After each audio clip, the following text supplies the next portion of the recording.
Il fut colonel. Il est devenu étoile. Il est né garçon en Mandchourie. Aujourd'hui, c'est une femme, la plus célèbre des transsexuelles chinoises, grande reine de la danse moderne à Shanghai.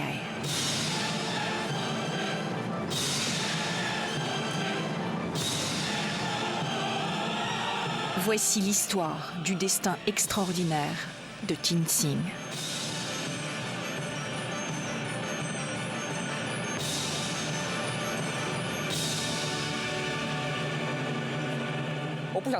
Je ne vais pas te le redire 2 fois. Tu fais de trop grands pas. Je t'observe tous les jours à la loupe. Je veux que tu marches mieux que cela. Et je t'interdis de faire un bruit pareil en regagnant les coulisses. Tu pollues la musique avec ton vacarme. Et tu risques de mettre en l'air toute la production.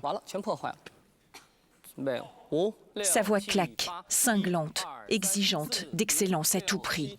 La réminiscence peut-être d'une autre vie, lorsqu'Étoile dorée, Tin Xing en mandarin, était encore un garçon, colonel dans l'armée populaire de libération. Désormais, la plus emblématique des transsexuels de Chine dirige à la baguette, depuis Shanghai, une troupe de danse moderne. C'est le bureau de la propagande qui l'a recrutée. Ma transsexualité n'entre pas en ligne de compte. C'est mon niveau de danse qui les a convaincus. Qui je suis, mes qualités d'artiste. L'art, c'est important. Si les gens ont un minimum de savoir-vivre, s'ils aiment l'art et la culture, ils apprécieront ce que je fais. Moi, j'ai confiance en ma danse. Et je crois au succès de ma carrière en Chine. Un miracle presque. Dans un pays où il n'y a pas si longtemps encore, la marginalité sexuelle était sévèrement réprimée pour cause de maladies mentales susceptibles de perturber l'ordre social. Les transgresseurs de mœurs finissaient alors en hôpitaux psychiatriques. Maintenant, ils savent faire la part des choses entre la vie privée et la vie professionnelle. C'est déjà un énorme progrès. Ils ne font plus d'amalgame. On a enfin le droit d'avoir une vie privée, une intimité.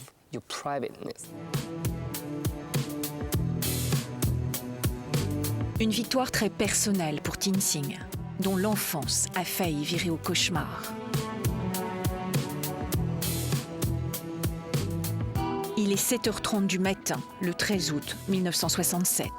L'enfant a crié et c'est un garçon.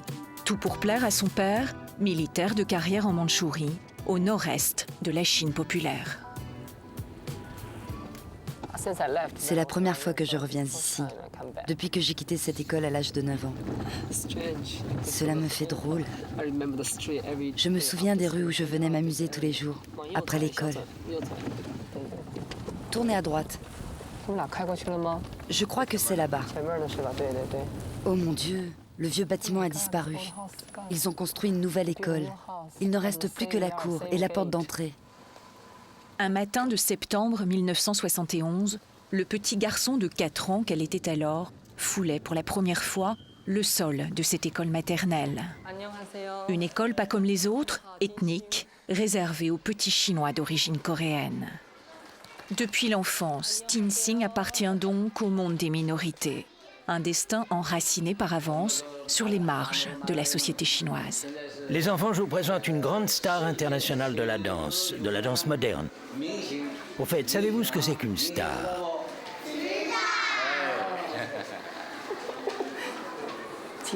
Et toi, quel âge as-tu? Moi, j'ai 7 ans. Moi, à 6 ans, je me suis sentie très différent des autres enfants. J'étais déjà très lucide sur moi-même. Je savais bien qu'il y avait quelque chose qui ne tournait pas rond en moi, que je n'étais pas comme les autres garçons. Alors je faisais souvent ce rêve. Je me voyais dehors, la nuit, sous une pluie d'orage très violente. Et je rêvais que la foudre du tonnerre puisse enfin me transformer. J'ai longtemps attendu ce jour, mais il n'est jamais venu.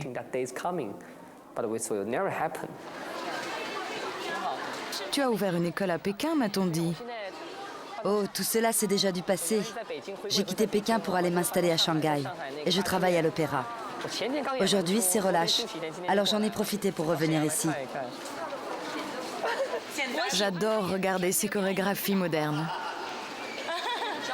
À plusieurs reprises, j'ai eu l'occasion de la voir danser à la télévision chinoise. C'est vraiment beau.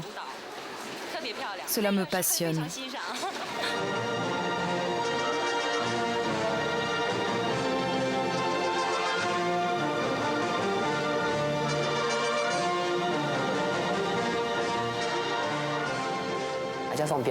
J'ai toujours voulu être sur scène. J'adore cette sensation que l'on a lorsque le rideau se lève et que les lumières vous prennent. J'aime les applaudissements des gens. J'aime cette atmosphère qui m'a envoûtée dès l'âge de 4 ans, lorsque pour la première fois je suis montée sur scène à l'école. À partir de ce jour, cette fascination pour la danse ne devait plus jamais me quitter.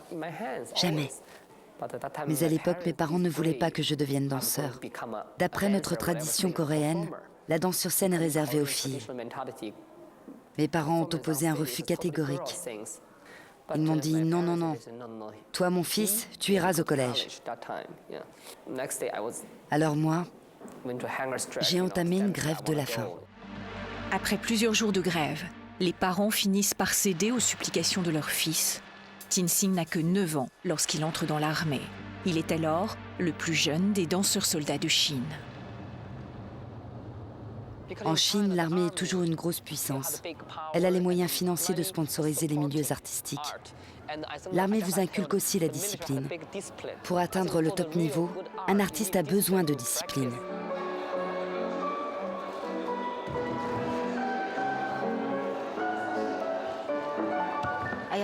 C'était dur. On en a bavé pour apprendre à devenir souple.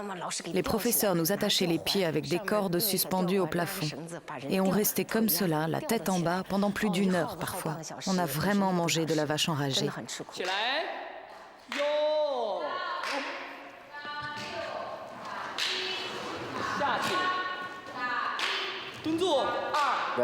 Avec du recul, je trouve que ma vie n'a pas été facile. Il y avait aussi l'entraînement militaire. Il nous apprenait à manipuler les armes. Au milieu de la nuit, vous étiez soudainement obligé de plier bagages pour partir en bivouac, dans le froid, parcourant des kilomètres avec des kilos sur le dos. C'est dur quand on a 10 ans.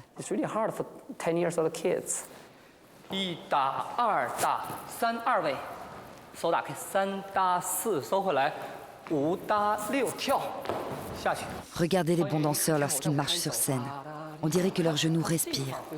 À l'inverse, l'abruti dansera comme cela, comme s'il avait perdu son esprit en cours de route. Vous me suivez? La danse militaire, c'est trop strict. Rien à voir avec la danse moderne. Il faut davantage de souplesse dans les genoux.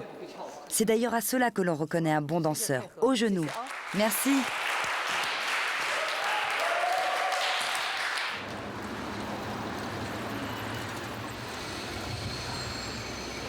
Tien-Sing revient souvent en Mandchourie. Et à chaque fois, c'est un rituel. Elle donne rendez-vous à son père, qui, après avoir été militaire de carrière, est entré au service des renseignements généraux de la police chinoise. Elle le rencontre toujours dans un endroit neutre, pour ne pas le gêner, peut-être.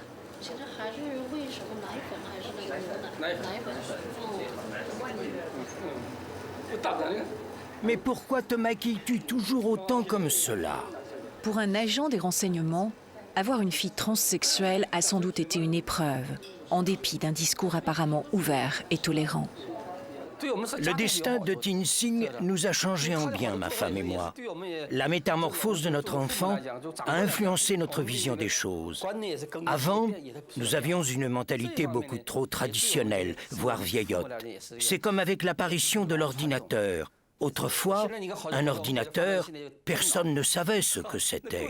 Maintenant, tout le monde s'y met, moi y compris, en dépit de mon âge, au risque de passer pour un demeuré.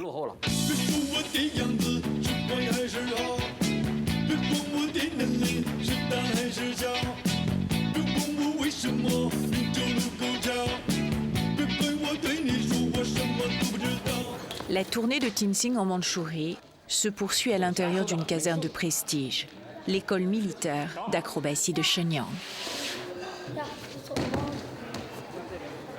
Regardez-les, c'est la nouvelle génération.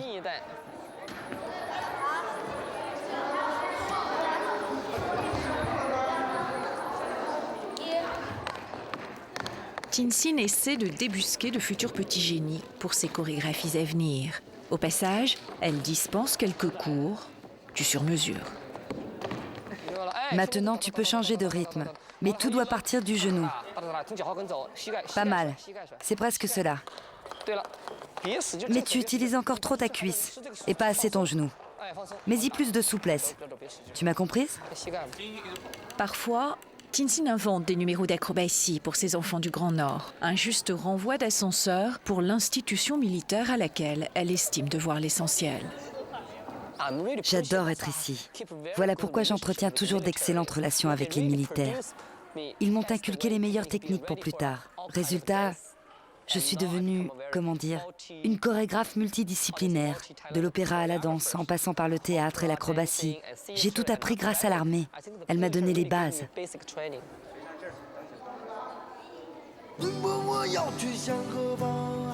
Paradoxalement, l'armée allait aussi lui offrir les moyens de devenir un être libre, au milieu d'une Chine encore ligotée par la tradition ancestrale et les tabous qui la nourrissent. Évidemment, à 14 ans, on a beaucoup de désirs sexuels. À cette époque, j'aimais les hommes, les vrais hommes.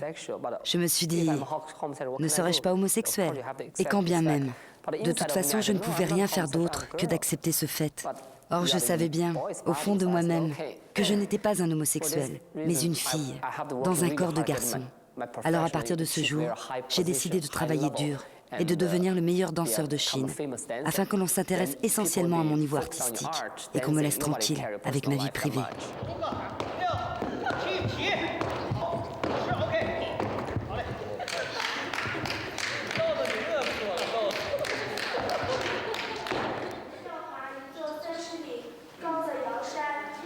Condamné à l'excellence dans l'espoir de vivre libre un jour, le petit danseur soldat de Mandchourie deviendra très vite le meilleur élève de la classe, au point de réussir l'année suivante à se faire enrôler ici, à des kilomètres de sa terre natale, au sein de la fameuse et très fermée Académie militaire de Pékin.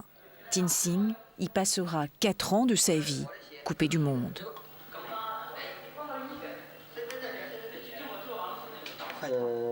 C'est le suivant, j'ai l'impression. Oui, c'est lui, c'est bien lui. Ici. Et maintenant, mets-nous la cassette de la danse musulmane.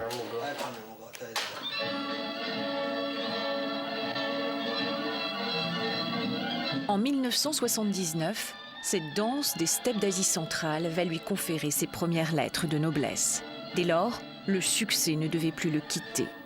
En 1994, Tenzin accède même, par équivalence, au rang de colonel dans l'armée populaire de libération. À l'époque, il est encore un garçon. Aujourd'hui, la notoriété de la star transsexuelle issue des rangs de l'armée a pris une telle ampleur que les gradés ont finalement été autorisés à s'exprimer spontanément devant une caméra. Ah, le voilà, c'est lui. C'est Tenzin en 1985. Il avait raflé le premier prix à l'époque. Et voici son chorégraphe. Regardez, tout est précisé en détail ici. Tenzin a décroché la médaille du meilleur interprète en danse folklorique. Par la suite, on a continué à suivre à la trace l'évolution de sa carrière. Et à chaque fois qu'il décrochait un prix, on était aux anges. On est d'ailleurs resté en contact étroit. Car les élèves qui réussissent font forcément la fierté des professeurs. À 18 ans, l'armée le consacre meilleur danseur de la République populaire de Chine. Dans la foulée, le soldat prodige décroche une bourse pour aller étudier la chorégraphie moderne aux États-Unis. C'est la révélation. À cette époque, je me sentais un peu, comment dire, au-dessus des autres. J'étais quand même le meilleur danseur de Chine. Mais à New York, tout le monde s'en fiche. Cela ne représente rien. Alors j'en ai pris mon parti. Je me suis comparé à une feuille de papier blanc où tout était à réécrire. Je me suis senti léger, débarrassé des lourdeurs d'avant. Je pouvais enfin devenir moi-même et recommencer une nouvelle vie. À 19 ans, vous avez le temps de lire des magazines pour trouver des informations sur la manière de devenir une femme. C'est à ce moment-là que j'ai découvert les secrets de la chirurgie esthétique en matière de transsexualité. Mes rêves allaient pouvoir se réaliser. Tenzin passera 5 ans de sa vie en exil. Un jour, alors qu'il flâne au milieu d'une brocante en Belgique, une petite porcelaine chinoise attire son regard. Déclic, une violente nostalgie l'envahit. 3 jours plus tard, il décide de rentrer au pays. Il est venu à l'une de mes représentations. Il n'avait pas encore changé de sexe, mais ressemblait déjà à une fille, avec des cheveux longs et une robe de fille. J'étais terrorisé à l'idée qu'il monte sur scène dans cet accoutrement, car à mes côtés se tenaient des dignitaires du régime. Heureusement, il a attendu la fin des applaudissements pour venir me féliciter. Ouf, je venais de l'échapper belle. Visiblement, à l'époque, je n'étais pas prêt à sa métamorphose.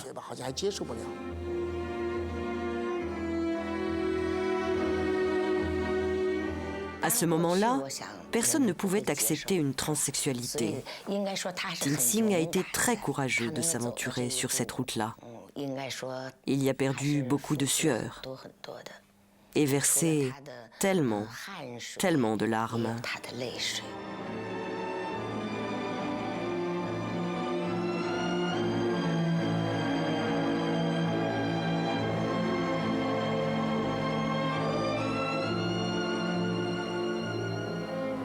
Ma première vie, c'est ma mère qui me l'avait donnée en Chine, dans une peau de garçon asiatique. Pour ma deuxième vie, lorsque j'ai décidé de devenir une femme asiatique, je voulais que cela se passe aussi ici, en Chine, auprès de ma mère, car effectivement, j'avais besoin de sentir son aura autour de moi.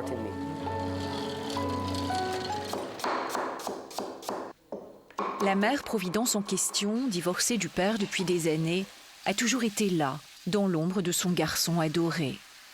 Cette ancienne traductrice officielle de japonais et de coréen, devenue au gré de l'ouverture économique directrice d'une petite agence de voyage, a pourtant mis du temps à accepter. Elle a d'abord dû faire le deuil de son fils prodige.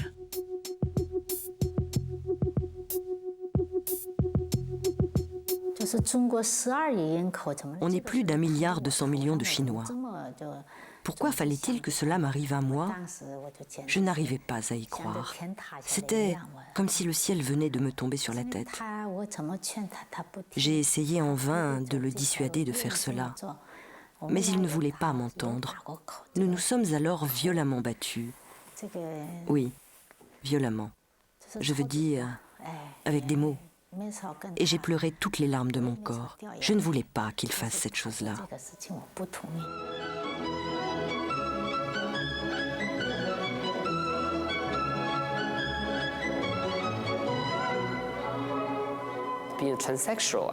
Devenir une transsexuelle a été un choix très personnel. Je n'ai jamais voulu faire cela pour un homme.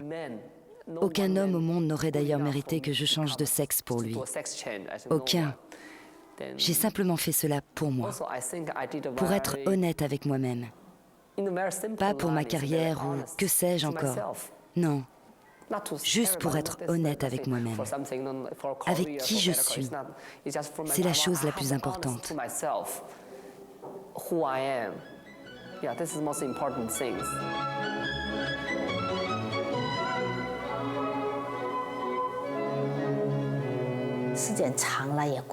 J'ai mis beaucoup de temps à me faire à cette idée. 3 ans se sont écoulés avant que je n'accepte, enfin, le fait que mon fils puisse changer de sexe. Et puis j'ai réfléchi. Je me suis dit que Tin Sing aurait beaucoup de mal à trouver un mari. Car quelle sorte d'homme pourrait bien tomber amoureux de mon enfant? Une fausse femme, au fond. Aucun. C'est à ce moment-là que l'idée m'est venue d'aider ma fille à adopter un bébé. Comme cela, plus tard, elle aurait sa propre famille, quelqu'un sur qui compter. C'est cela que je me suis dit à ce moment-là.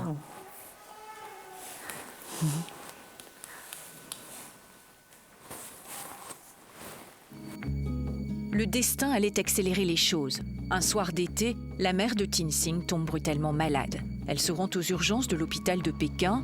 Dans la salle d'attente, une rumeur court, une maman de 20 ans d'une grande beauté, soldat de base en Mandchourie, est sur le point d'accoucher.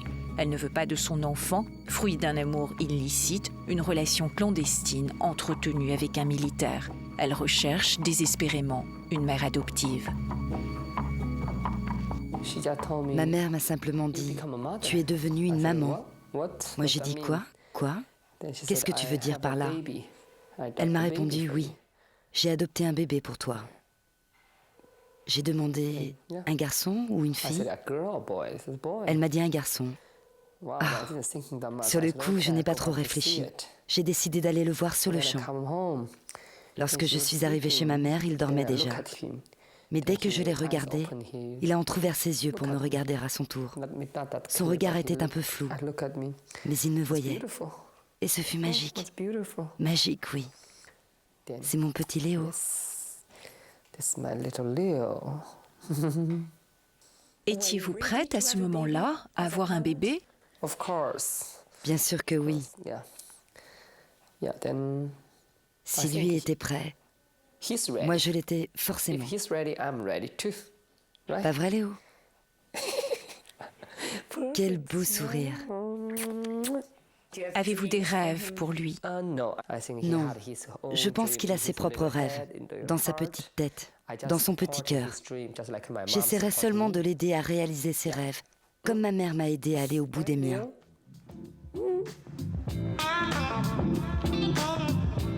Des rêves qui l'ont porté récemment jusqu'ici, à Shanghai, ville mutante de toutes les métamorphoses, de tous les désirs.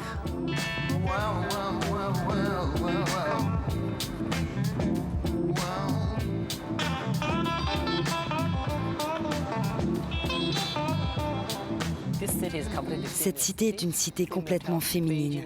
Pékin, à l'inverse, est masculine, plus dure, politisée, un lieu de pouvoir.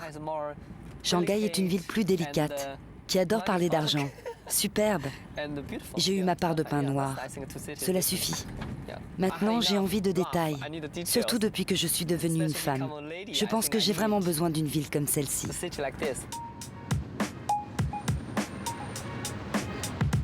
Une ville mise en quarantaine par le régime pendant des décennies, sous prétexte qu'elle osa flirter trop longtemps avec les puissances occidentales et leur capitalisme décadent hérité des guerres de l'opium. Aujourd'hui, Shanghai fait sa mue. Elle explose de partout pour mieux changer de peau et devenir bientôt la capitale de l'Extrême-Orient. Correspondance troublante d'avec l'étrange destin du colonel Tin Sing, rebaptisé depuis peu Mademoiselle sur ses papiers d'état civil. Il y a trop de gens qui se plaignent du système. À mes yeux, c'est une excuse, car la liberté, elle est en vous. Vous n'allez tout de même pas demander à un pays de vous la donner, cette liberté. Je suis en complet désaccord avec cela. Moi, je considère que la liberté, elle est dans le cœur de chacun. Et peu importe si cet espace est étriqué, il reste toujours assez de place pour réaliser des choses incroyables. Le blanc, c'est comme une virginité. Pour moi, tout n'est toujours qu'une histoire de page blanche, où que j'aille. La scène est blanche, et sur elle, vous pouvez écrire vos propres lignes pour le jour, les années à venir, la vie, ou ce que vous voulez. Nous la considérons comme une artiste, et une bonne artiste, plutôt que comme une transsexuelle. En fait, c'est quelque chose de très commun en Chine. Prenez par exemple l'opéra de Pékin. Nous avons une longue tradition d'hommes jouant des rôles de femmes et toutes sortes d'histoires comme cela. Chez nous, le concept du yin et du yang existe depuis des milliers d'années. Ce n'est pas une chose si rare. Voilà pourquoi nous pouvions facilement accepter cela. Je suis même profondément convaincu que politiquement personne ne la stoppera.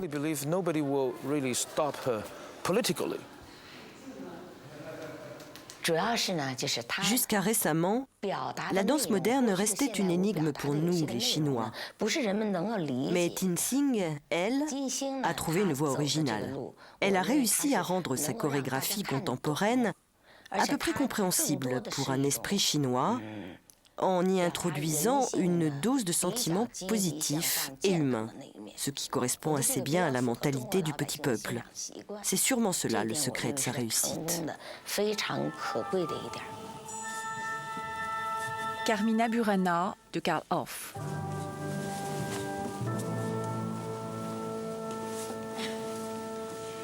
Une histoire intemporelle de nonnes asexuées depuis toujours, qui subrepticement sentent monter en elles la sève du désir, bouleversant ainsi l'ordre établi.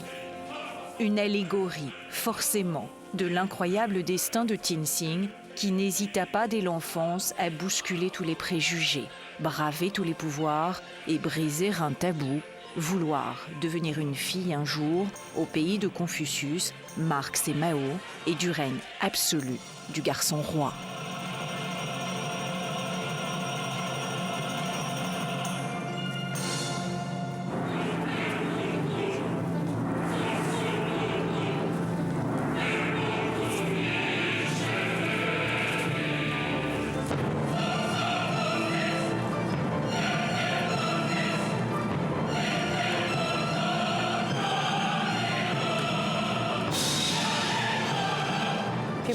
Les gens s'étonnent toujours d'apprendre que j'ai passé des années au sein de l'armée, mais que mon âme, elle, est restée libre jusqu'à ce jour.